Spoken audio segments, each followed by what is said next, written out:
Duhe një njeri si ai që të ndodhë. Nuk më pëlqen.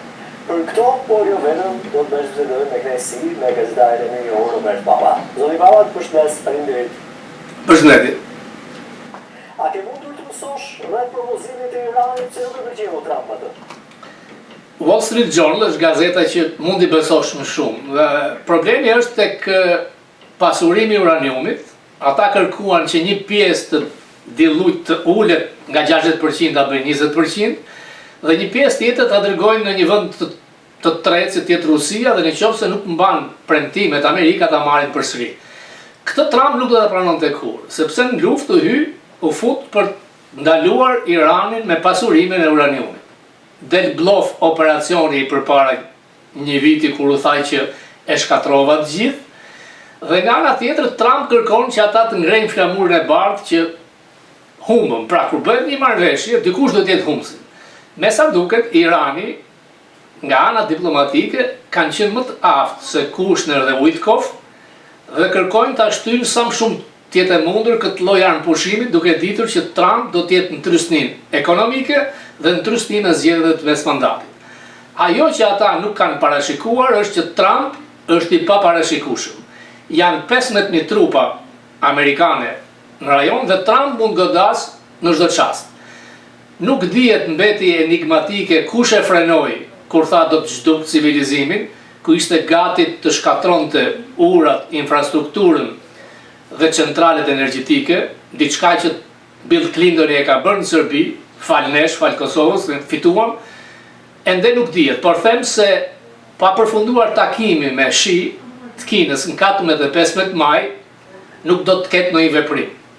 Duket se Kina i ka dhënë një lloj urdhri Iranit që shkoni bëri marrëveshje me amerikanët. Të presim. Qartë. Zoti Balla, ju thoni nuk kanë parashikuar të paparashikueshmin Donald Trump. Pama është fakt. Është në mes të mandatit me presionin ekonomik e ka. A ka sinjale mbas kësaj oferte të Iranit dhe reagimit të tij për atë që do të ndodhë në orët të ditët në vim, apo Twitteret ati janë të stilit Trump. Nuk e ka pranuar sepse ai nuk do të vihet në gjendje të turpshme me marrëveshjen që ka bërë një president elekuent si Barack Obama. Obama ju dha vetëm 1.7 miliard dollar nga dollarët e ngrira, llogaritë e ngrira, dhe për 15 vjet ata nuk prodhuan armë bërthamore. U mbajt në kontroll pasurimi i uraniumit. Pra, kur kryhet me diplomaci, mbas 7 muajsh bisedimesh, tashmë mbas disa miliarda të shpenzuara, mbas i hyrin në luftë që duket haptas nga Izraeli, Trump kërkon të dalë si për Obamës dhe si për Biden. Deri tani, nga ana ushtarake, operacioni ka qenë brillant, nga ana politike jo. Zoti Balla, do të takoj the presidentin kinez, patjetër një ngjarje shumë e rëndësishme. A janë vendosur pikat e diskutimit për çfarë çështjesh do të diskutohet në këtë takim? Nga ato burime që kam unë, nga Bill O'Reilly, Bolton, Trump nuk do të çojë asgjë. Trump shkon në pozita force ndaj Shi. Natyrisht, Trump kërkon një deal, një marrëveshje të madhe ekonomike për tarifat, nëse e realizon këtë kthehet si fitues. Nuk besoj se Shi do të ngrej problemin e Tajvanit, sepse kinezët kanë zgjedhur një mënyrë të ngadalshme duke mbështetur opozitën, dhe nga ana tjetër, Kina e ka parë që me presidentin Trump nuk është e lehtë. Ka dalë jashtë lojë në Venezuelë. Nuk po merr as një litër naftë që merrte thuajse falas.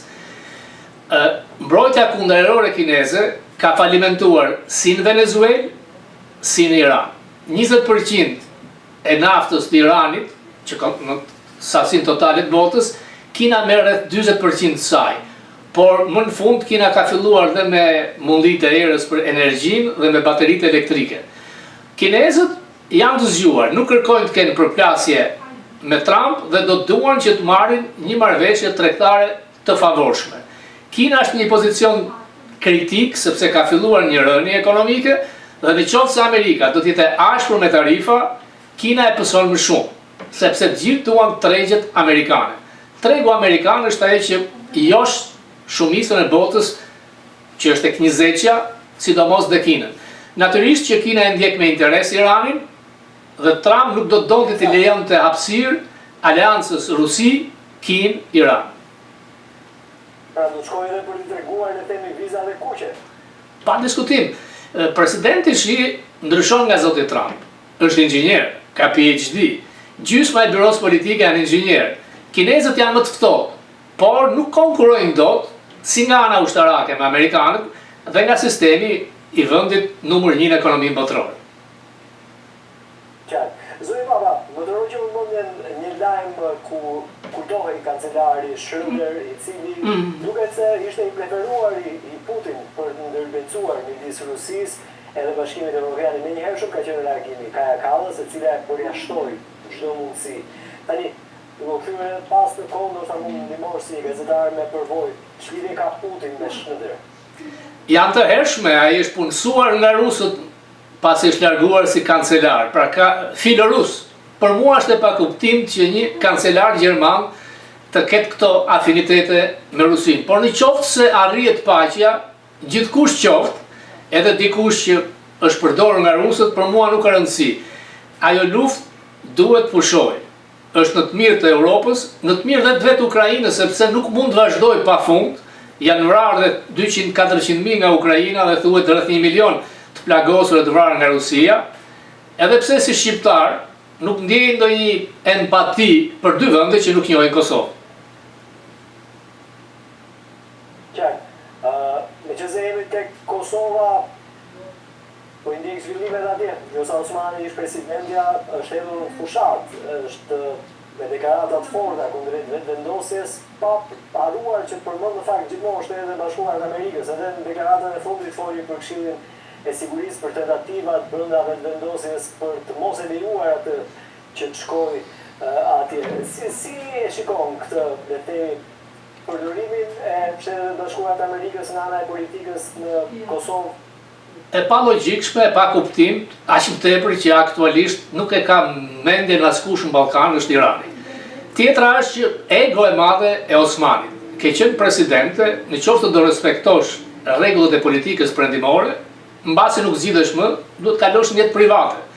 Ky rikthim, hikje dhe ajten kujton Putinin, Erdoganin, pra nuk është diçka që duhet nxitur. A ka vota, le ta provoj. Fotot që ka bërë me presidentin Trump nuk ka pse i përdor. Sepse në qoftë se Trump e ka takuar si president, si titull, jo si bes. A ka marrë dhe një telefonat tani? Po edhe i ka shkruar, e ka falenderuar Trumpi bashkëpunimin e disa Shtetet Bashkuara të Amerikës. Trumpi nuk shkruan kur. Nuk e përdor kompjuterin. Shtafi vet, Trumpi ka vënë firmën. Unë këtë lloj protokolli nuk më krijon asnjë përshtypje sepse e di nga provojë ime si diplomat, është një desk oficer. Ka ikur koha e butaforive të tilla, kur dikur me një foto me një kongresmen ose senator, që me $5.000 arrin të realizosh politikat mëdha. Për mua, e gjithë politika e Kosovës, shqiptarët e Kosovës duhet ta shikojnë Amerikën si aleatin strategjik për të cilit ne ekzistojmë. Është qesharake për mua që të ketë 3-4 herë zgjedhje, një klasë politike që nuk prodhon dot zgjedhjen e një presidenti, për mua ka humbur drejtën të kërkojë votat përsëri. Kjo duhet na shqetësojë, mendimin. Qartë, po nga ana tjetër na duhet edhe një president me marrëdhënie të mira me Shtetet e Bashkuara të Amerikës, ashtu siç ishte zonja Vjosa Osmani, dhe këtë pikë keqe ka që të pretendojnë një tjetër mandat apo të ishte sërish atje. Është me votë, kur si ka votat, kushdo që të jetë president në Kosovë nuk na prish dot me Amerikën. Aq më tepër që presidenti i Kosovës nuk ka ndonjë fuqi. Ti jemi realist. Zonja ishte elokuente dhe futej në takime, në biseda, në fotografi, mbase kjo ka krijuar xhelozitë e Kurti.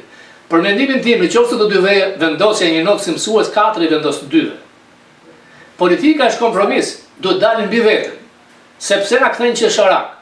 Kurti për mua gafën e bëri kur shkoi tek armiqtë e Trumpit në Spanjë, kur doli fotografi me Sorosin. Tani nuk e dini, nëse i ka votat përsëri, sepse kjo mund të vazhdojë pafundësisht. Duhet zgjedhur diçka tjetër ndryshe, siç e ka Shqipëria mbasi me 50+1, ose ndryshim kushtetues, le të kemi një president fort dhe nuk ka pse Kosova të bjerë gjithmonë në këtë lloj pozicioni. E njëjta gjë do të jetë në Shqipëri, por në Shqipëri është zgjedhur Rama gjithmonë vendos dikë që nuk ka asnjë lloj pushteti, dhe presidenti në fakt nuk ka. Unë nuk jam për këtë lloj stature presidentësh. Për mendimin tim, Shqipëria ishte mirë në vitet 90, ku presidenti kishte paket fort rinë të 2 mandate dhe shpëtonin. Ndryshe, Rama do të nari, si shpo nari 13 vjetë, edhe Kurti me synime për të qëndruar sa më gjatë. Duhet kufizime. Dhe duhet të në qartë, ke qenë president, mbarove, nuk hyrë në politikë. Kryeministër 2 mandate, vazhdon jetë private. Kjo do të ishte më e mirë, sidomos për vende si Shqipëria dhe Kosova, që vuajnë shumë në historinë e demokracisë dhe shtetë formimi. Si ne, si Kosova, i tregojmë armiqve tanë, sërbë dhe grek, shqiptarët nuk din bëjnë shtetë. Kjo është e turpshme, sepse unë mendoj që si në Kosovë dhe në Shqipëri ka potenciale, ka breztri intelektual. As Rama, as Kurti, as Osmani nuk meritojnë t'jenë krye, për mendimin tim. E fundit, e rëndësishme për Shqipërinë në Bashkimin Evropian, çfarë pritërisë ke? Sa herë që vinë lajmet mira nga Bashkimi Evropian, për mua është diçka pozitive, por nuk e shikoj të tillë, sidomos mbas qëndrimit të Gjermanisë, pa u burgosur lindat që mbajnë pengramën, kjo është një ëndër që shitet sikur do të arrijë maksimumin e madh. Ka zgjatur shumë, kur duan të na fusin familjen evropiane, duhen njerëz si Bush. Ata që na futën NATO pa pasur asnjë lloj armatimi. Shqipëria meritonte të hynte në BE shumë herë përpara Rumanisë dhe Bullgarisë. Mbas atyre panive dramatike kur shqiptarët me thonë hipnin në ato anije, duhet na kishin futur aty ku e meritonin. Këto pastaj janë pralla, nuk duan, mbase kanë paragjykime duke na quajtur vend musliman, gabojnë shumë. Dhe tjetra është që unë nuk shikoj që Bashkimi Evropian të ekzistojë siç është sot. Do të ketë ndryshime, siç do të ketë ndryshime për NATO. Përshëndes, edhe falenderoj. Gjithashtu.